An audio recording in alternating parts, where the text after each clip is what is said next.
views and opinions expressed by the host of this show are his and his alone.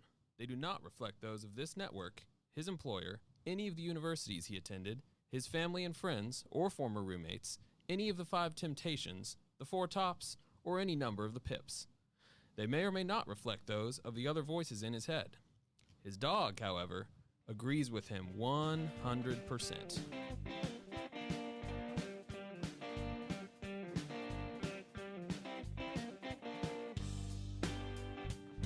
And now, broadcasting from Venture X Studios in Frisco, Texas, it's the Snarky Parenthetical. Here's your host. He's highly caffeinated and mildly irritated. Here's Lathan Watts. All right, let's rock and roll. Welcome to episode 2 of the Snarky Parenthetical. Thank you all who are checking us out for a second time, giving us another shot. Hopefully we didn't scare you off with the first show. Right here at the top, I want to do just a little bit of housekeeping for the show. If you listened in the last segment last week, I went on a little rant about almond milk and kind of went on a little rabbit trail also about Cheetos. And I sort of said on the show, if anybody can identify the wizard who invented Cheetos, that I would be happy to have you as the first guest on the show. And no one has identified the inventor of Cheetos yet, but I did get a text with some information about the recipe and how Cheetos are made. And that came from Daniel in Carrollton, Texas. And so Daniel Workman will be the very first guest on the Snarky Parenthetical. He also happens to be the closest thing I have in this life to a nephew. His late father was my best friend, Kirk Workman. The ink I have here on my forearm is to keep Kirk with me all the time. So, Daniel, buddy, if you're listening to this one, I know you're on vacation right now, but when you get back in town, we'll get it set up, and you will be the first guest. So, congratulations. You're well on your way to being semi-famous. And another housekeeping note, Stan the Man is out today. He had a church commitment, which I would never want to stand in the way of. So sorry to miss Stan today. So filling in for Stan, the other voice that you will hear occasionally, is the lovely and talented Miss Kathy Ward. Notice he said occasionally. Like, know your place, woman. No, not at all. No, chime in anytime. Kathy and I go way back, and I was a guest host on her show this morning, so she's filling in for me this afternoon. So a little quid pro quo, doctor. Quid pro quo. It's my really bad Jodie Foster impression. I was going to say, wow. Quid pro quo, for those of you who don't know, that's kind of you scratch my back, I scratch yours, although there will be no actual back scratching involved. Kathy and I are close friends, but we're not that close. Yeah. I don't think either one of our spouses would be cool with that. No. That would be frowned upon in this establishment. Yes, I think so. Kim's pretty cool, but I don't think she's that cool. So that is Kathy Ward, who will be playing the role of Stan Corbett today. You know, I joked last week that Stan occasionally identifies as a middle-aged sassy black woman. I just wanted to clarify, he has not started transitioning. That is an actual female voice that you're hearing. It belongs to Kathy Ward. So one other housekeeping note, we are now officially an international phenomenon. We got our first international follower/subscriber on the YouTube channel, Mark Cross down in Australia. Marco, if you're listening to this one, thanks for being the very first listener/viewer from down under. He's an American expat and also my former college roommate that's mentioned in the disclaimer that my views and opinions don't reflect his either. So let's get started. This first segment, we typically talk about kind of, since this comes out on Fridays, kind of stuff that happened in the news the previous week. So this was a short week. We all celebrated Memorial Day on Monday. Everybody hopefully had a good, relaxing Memorial Day. Kathy, did you enjoy the long weekend? Yes, and very much enjoyed the long weekend. Got to take part and carry the load on Sunday and Kilroy's Conversation. Got to do a special broadcast from the Katy Trail out in Dallas. So that was what an honor, and just Great organization. Absolutely. Yeah, great organization. And I asked that question specifically because our vice president commemorated Memorial Day with a tweet that simply said, "Enjoy the long weekend." Now, I get that Twitter only gives you, what, like 280 characters, something like that? But you couldn't spare one or two words to say anything about the men who have died defending this country. They give you the right to put that out on Twitter? Exactly. And give you Just this long weekend? Enjoy the long weekend. Oh, I'm with you on that. That was kidding so me? messed up. I think the V in VP now stands for vapid. Yes, yes. And then it was a picture of herself. Of course it was. Even people who dig, who love putting pictures of themselves on Facebook, were even putting flags or the boots with the gun exactly. and the helmet, something that represented the people who lost their lives. Exactly. So the V in Veep now stands for vapid. This woman could not be any more of an empty pantsuit if she lived in Hillary Clinton's closet. It took me a second. I was like, oh, wait, yeah, that's right. Okay. A little jump grenade for you. Just toss that out there. So also this week, former President Obama said we really shouldn't be worrying about debt and deficits, that spending $6, $8, $10 trillion on whatever is more important. First of all, please, no one tell the president that there's a number higher than trillion. Second, if our budget gets any more bloated or insane, it could co-host The View.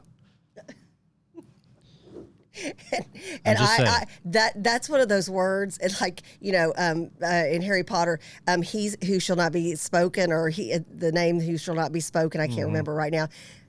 That's how I feel about the show. That show that shall not be mentioned. Yeah, exactly. And I bring these things up really as specific instances to kind of draw out a bigger point, and that is what I call the celebritization of politics. And I think it's incredibly bad for our political system. When we start treating politicians like celebrities, and you could say it sort of culminated in electing a celebrity as president and then getting mad at him when he continues to act like a celebrity. When he goes on Twitter and starts fights and gets into Twitter spats with other celebrities. What did you expect? You elected a reality TV show host as your president. Now, that's not a comment on any of his policies or anything else that he did. It's more, as I say, a comment about this culture where we have turned our elected officials into celebrities, and we treat them like celebrities, and we sort of follow them like celebrities, and they're not. At least they're not supposed to be. They're supposed to be public servants. They're supposed to work for us. And I think it's really bad for the country to look at these people like, well, it's just another way to become famous. I think lots of people are just desperate to be famous for anything. Well, it's that attention. Lathan, I think of, and having been a classroom teacher back in the day, you had the kids, and you had them when you were in school, that even if they get negative attention from the teacher, still attention. And bingo, that's all they care about. And like the whole thing about there's no such thing as bad press. Yes, there is. Yes, I can tell you that. Yes, there is. Yeah. Okay, that is a bold-faced lie. There is such a thing as bad press. And the celebritization of politics, at least in sort of the I think it's kind of it may have always been a factor in politics, but I think in the sort of what I would say kind of the modern era of politics, I was the weird kid, in grade school that watched the news and couldn't wait to vote and followed politics and all of that stuff. In my lifetime, anyway, I go back and I sort of spot this becoming a thing with Bill Clinton going on the Arsenio Hall show playing saxophone with the band. Yes.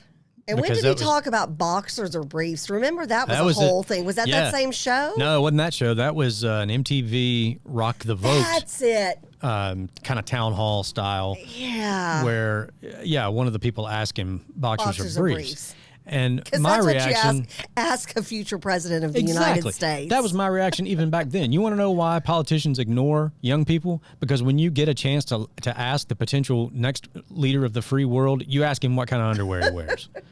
That's why they ignore young people. You don't take yourself seriously. Why should they take you seriously? You show up to the Rock the Vote concert because the Dave Matthews Band is playing, which would have been back then, but can't drag yourself out of bed to go vote. Yeah. So which works in the conservative favor sometimes. Sometimes, hey, we do it too. Oh, we do it too. Yep. You know, we love elected officials or politicos that that are quote savages on Twitter, or they own the libs or whatever. I'd much rather you be boring and get something done. I don't need you to be funny. There's plenty of funny people. I don't need you to be a celebrity. No. I'm more interested in, are you capable of doing the job and getting some things accomplished?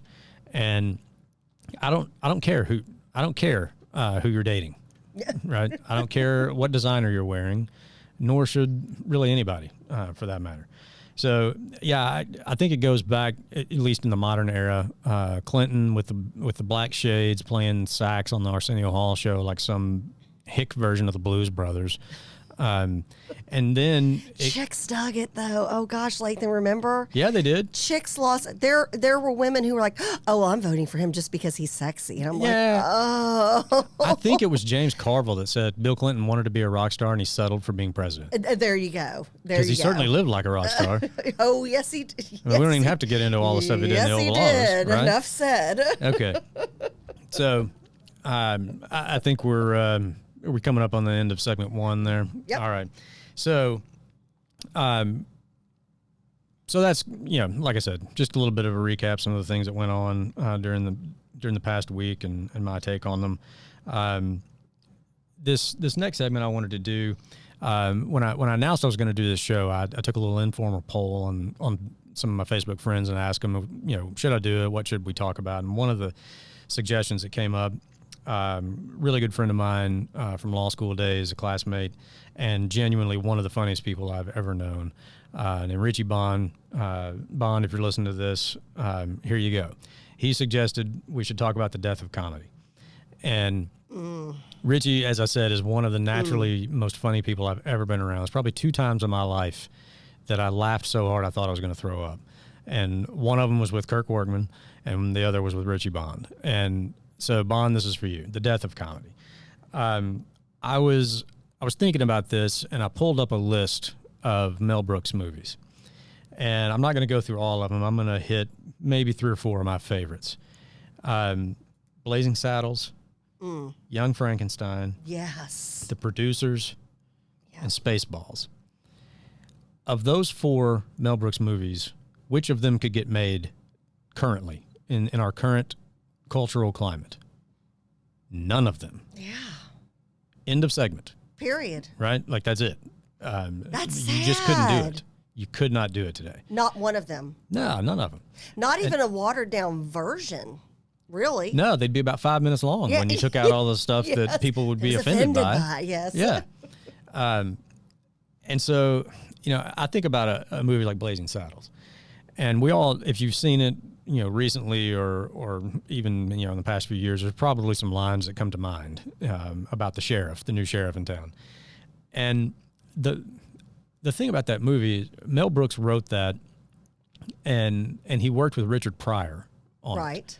And I think Richard Pryor was originally going to play the sheriff. See, and I'd always heard that. I don't know that for sure. I've heard that. I've read it. I think for some reason there was a conflict. He couldn't do it, or he had another project or whatever. Yeah. And so he recommended the guy that they actually put in the movie. Because Richard Pryor, I could totally see him having played that role to a T. Yeah. Absolutely. Yeah. And the guy who did it did a fantastic job. Oh, yes. He and Gene Wilder. They were so great together. It was perfect. But they wrote that, and this is why it's so sad to me to see this sort of political. Before it was woke or cancel culture, we called it political correctness. Yes. And what it's done to the art of comedy, because there are racist jokes in that movie, right? But they're making fun of the racism. That was the whole point. They wrote the movie. And they wrote these racist attitudes and these things into this film in order to make fun of them, to mock them, to take the sting out of them, which takes the power away from them. That was the whole point. Right. Excuse me. That's why, and Brooks is a master of this. That's why, like in The Producers, he writes a Hitler musical. Like, now, if there's anybody that somebody could make a case for, you know what, I don't really think we ought to make jokes about this guy, it's probably Hitler. Yeah. Yes. But not to Mel Brooks. Yeah. Mel Brooks, who, as far as I know, is an observant Jew. Yes. Says, no. We're going this route. We're going to do this, and we're going to make fun of Hitler. And we're going to joke about it, and I'm going to write, a show within the show that is Springtime for Hitler, the musical. Yes. Complete with a song and dance number. Like, I don't know anybody in today's, climate, culture, whatever you want to call it, who would have the guts to do something like that. And I think we're all worse off for it. It's like, it's like we said on the first show. Like, if you decide that something cannot be joked about, then that something, whatever it is, has power over you. Right. And I think Mel Brooks, was the master of, you will not have this power over me because I will laugh in your face. Right. And it's like, there's two ways to deal with a bully, right? If he's making fun of you and you laugh along with him, it doesn't really hurt you. Yeah, the right? power's taken away. Yeah. And eventually you might just have to punch the guy in the face. Well, right. That's the other way you deal with a bully. Girls are a little bit different. Maybe you pull a ponytail. Right. Yeah. Well, yeah, and real quick, because if you think about it, letting somebody have that power, like I'm the first person to make fun of myself. You know what? Sure, we can go with the dumb blonde joke. By the way, my roots are brown. So go figure. And, if you can't make fun of yourself, you're taking yourself way too seriously. Yeah. Which to me then, just paints a giant target on you as someone who is begging to be made fun of. The guy or girl who really takes themselves seriously. I mean, Will Ferrell has made a career out of playing basically the same character in every movie, which is a total buffoon who takes himself really seriously. Yes. Right? I mean, that's Ron Burgundy to a T. Oh, yeah. Well, and even you go back to SNL, his Spartan cheerleader. Absolutely. The most serious, we're at a chess competition. Right. Okay. Yeah, exactly. Spartan spirit, yeah. Yeah. I mean, I think that's where he discovered, this works. Yes. This works. And then in virtually every movie that he did after that, that was the character. It was set, in different personalities and different time periods or whatever. Old school. Yeah. Complete buffoon, taking himself really, really seriously. Step Brothers, my goodness. Of course. Yeah. Even his version of Darren in Bewitched. Yeah. I mean, it's like he can't help it. Yeah. I mean, the maybe the one exception that sort of proves the rule is Elf. Where he is genuinely just a pure, one of the best movies ever. Yes, spirit. Yep. Yep. Who happens to take Christmas very seriously. Yes. But he's not taking himself very seriously, yes. Right? And for me, it became an instant, Christmas classic. There's about 3 movies that I have to see every Christmas season. There's Elf, absolutely, Christmas Story, Amen, National Lampoon Christmas Vacation. Okay, there you go. Yeah, it is not Christmas if I've not seen those 3 movies. Those are so fantastic. We do some people where you run house. That on It's a Wonderful Life. Not at my house. Yeah, no, it's Chevy Chase going on a swear-laden rant when he gets his Jelly of the Month Club subscription. And you'll shoot your eye out, yeah, kid. Exactly. And my kids, a few Christmases back, got Red Ryder BB guns. Oh yeah. And we hit them behind, like at the end. Yeah. Did it just like they did in A Christmas Story. Yeah, so much I think fun. that's why I love that movie so much, because I even if it wasn't Red Ryder, but I clearly remember getting that first BB gun at Christmas. And my dad did the same thing. It was hidden like over behind a chair somewhere, and before the end of the day, I was out in the snow shooting, tin cans or something. Yeah. Anything that would stay still long enough, I was firing. Squirrel right? tail. Yeah. So yeah. So Bon, I do think to a certain extent, cancel culture, whatever you want to call it, wokeism, PC, has really taken the wind out of the sails of comedy. However, I do think we're at maybe a turning point where it is coming back. I think there are some people out there. I know several years ago Seinfeld said he would never do another college campus because because of the woke climate, the offended sensibilities, and it's just not worth the hassle. I think it was Bill Burr's most recent Netflix special was filmed in London, I think, if I remember that correctly. It was, and brilliant. Yeah, and he I don't even remember what the joke was, but it was like the nervous laughter from the crowd, and he went off on the crowd. He's like, this is why we can't do this stuff, like, because you know that's funny, but you're scared to laugh at it. And then he sort of makes the joke like, oh, and this is probably my last special. So I think and I hope that it is sort of coming back because it can be some of the best social commentary out there. I think when Dave Chappelle, the 2 seasons his show was on the air, brilliant how he absolutely it. Genius. Yeah. Yep. Absolutely genius. And it demonstrates sort of the point of how smart you have to be to do that well and do it right. Because he made his point with some of those sketches, but he wasn't browbeating you. He wasn't, beating you over the head with it. He made you really laugh hard, but he gave you something to think about. Yeah. And there's just, it goes to show you really do have to have a unique type of genius to know how to handle humor, because Dave Chappelle's he gets in and he gets out. Yep. It's real smooth transition. You're like sometimes I'll be like, oh my, wait, should I laugh? Is that funny? Oh my God, did he just say that? It takes you off guard, you know? And then he did genius. a series, I think it was like 3 different Netflix specials within about a year and a half. And I mean, they were all fantastic. And he was even more, I would say, pointed with his kind of political commentary in those shows, but they were still so funny. And so I hope maybe we're turning the corner there. So there's our sort of middle/entertainment segment on the death of comedy. We might return to that subject because it's one that I'm passionate about. Feel free, on our Facebook page, Snarky Parenthetical, chime in, give some comments. And that brings us to our final segment, where I talk about things that are mildly irritating to me. Okay, so a few weeks ago, I'm waiting to get my hair cut, and I'm clearly due for another one. If you can see this mop of hair on top of my head, I'm borderline now like an even paler, slightly less talented version of Conan O'Brien at this point. Like, it's just not quite as tall as Conan's, but just for the record, I'm calling you out, Conan O'Brien. You are no longer the palest man in media. That title, I'm claiming it. All right. So, yeah, like he's listening, right? But you never know. You never know. Somebody, tweet the show Conan. at him. Tweet the show at him. Share the show. Yeah, I'm now claiming the title of palest man in media. You don't have to go to the beach to get a tan. Just stand next to me. If I was any paler, I'd be opaque. I once got a moon burn, Conan. Top that. Okay, anyway, so I'm waiting to get my hair cut. And on the TV in the lobby, they got ESPN on. And Jesse Palmer comes on screen to do a live remote from somewhere. And I don't have anything personally against Jesse Palmer. He just happened to be the guy who was on the screen that sort of demonstrates this principle that really bugs me, okay? He's like male model good looking, right? Yes. Oh, yeah.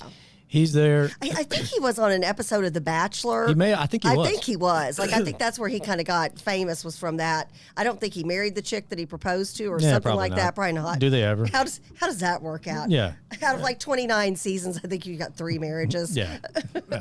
So there's Jesse Palmer in this immaculately fitted suit. I mean, well-tailored, perfectly tailored, in fact, suit. The shirt and tie combo is on point. The shirt is so fitted, if you dropped a quarter in this dude's pocket, you could probably read the date on it. I love that. Then you get up, he's got like the 2 or 3 day shadow, which is a look. I get it. All right. He's even got a little white in there. No problem with that. I got white in mine. But then you go above the forehead and you've got the messy do. Now, if you're old, I don't care about your chronological age, but if you are old enough to have white hair on your face, you are old enough to have a grown man's haircut. You are not fooling anybody, Jesse Palmer, or any of the other guys on TV that rock the same thing, okay? This isn't really a personal attack on Jesse Palmer. But, dude, you're not fooling anybody, right? The whole rest of your look says you put time and effort into looking like this. Oh, yeah. Nobody thinks that you're nonchalant about your hair. You spent more time in front of the mirror and probably more money on hair care products than I spend on on car maintenance to get your hair just to the point where it's every little hair is out of place in the exact right way. And look, I'm so nonchalant. I'm like devil-may-care attitude about my hair. You are the exact opposite of nonchalant. That is chalant. I don't even know if that's a word. I was going to say, is that a thing? I may have just invented a word. Hashtag it, chalant. Yep. Might have just invented a word. I like That's that. a first for the show. First invented word. Shakespeare invented a lot. I'm not claiming to be Shakespeare, but I'm just saying people can invent words. Okay, and we might have just now. Chalant. The chalant hairdo. Yeah, I'm not a fan. Strategically chalant. I'm not a fan. Yeah. Because it's that strategically, it's supposed to look like I just rolled out of bed and this is what my hair looks like. Right? No. Let me tell you who pulls that off is Harrison Ford. Yeah. Harrison Ford's hair is always it's just a little bit mussed. Always. It's been like that in every movie, Everything. Every major character. You see him on the red carpet, that's who him. he is. Yeah. Right? And I don't think, I buy it from him. I think he did just get out of bed. He's just like, yeah, He's like, this is me. Yeah, it's all good. Yeah. I'm a good actor. I was Han Solo. What are you doing? Right? Okay. Seeing my image here, and I realized that I forgot to announce the show's sponsor for this week. And maybe you've picked up on the fact that until I get some real sponsors, I'm just inventing them. But today's show is brought to you by Vandalay Industries, importer-exporter of fine latex and latex-related goods. I've only met one potential latex salesman for the company. I was not impressed. So there you go, Seinfeld fans. Everybody else, sorry, gonna have to look it up. And it's worth it. It is. Art Vandalay, look him up. Art Vandalay. Wiki him. Yeah, exactly. Vandalay Industries, importer-exporter. I think they're going to tone down the exports and just focus on the imports. Yeah. I think was it was a big business decision. I was like, we're just focusing on this. It was a big deal. Yeah. Right. But yeah, Costanza was going to be their latex salesman. So there you go. There's our show sponsor for this week. So Jesse, man, just get a grown man's haircut. That's all I'm really asking. Just, it doesn't have to. It doesn't have to be. You don't have to. I mean, just part your hair, dude. I mean, pick a side. Yeah, either one. And look, I know I'm last person to sort of talk about parting your hair because my hair grows in about 6 different directions. Okay, this massive cowlick up here, 2 or 3 more in the back. I put the headphones on and now I've got like the pompadour up here, which again, Conan, I'm coming for you. All right, mine's blonde now, but it used to be red when I was a kid. So I'm the new palest man in media with the semi-red pompadour until I get a haircut. I've got hair products that can make it total pompadour. Oh yeah, yeah. We can do that next Friday if you want. Yeah, that's a potential bit, and there's nothing wrong with a sight gag every now and then. Yeah. How tall will Lathan's hair be this week? How many inches? Yeah. We'll see if I can spend as much time on my hair as Jesse Palmer does. Yeah, because he spends time. You don't literally, those suits don't come just off the rack. Those are specially fit. Everything's strategic. And it's so funny because when you and I were talking about this, I started looking through all the different sports guys. And this is what makes me crazy. I know this is your show, but I've got to talk about the nice suits where they're spending thousands of dollars. Don't get me started on footwear. That's where I'm going. Don't even get me started. No, you know what I'm talking about. Wear a grown man's shoes. You're a grown man. I was like, You're my in a son suit wore those on in TV. 3rd grade track. Yes. There is no such thing as this hybrid Oxford with, the white sole of a sneaker. It's one or the other. And they're perfectly clean. Like they literally had somebody, it looks like they just had them put on their feet while they were sitting on the director's exactly. chair. There's not a mark on them. Yeah. I'm like, that's not everybody real. knows you bought these. It's not, yes. I'm drawing a line in the sand. This is as serious as the Alamo. I'm drawing a line in the sand, okay?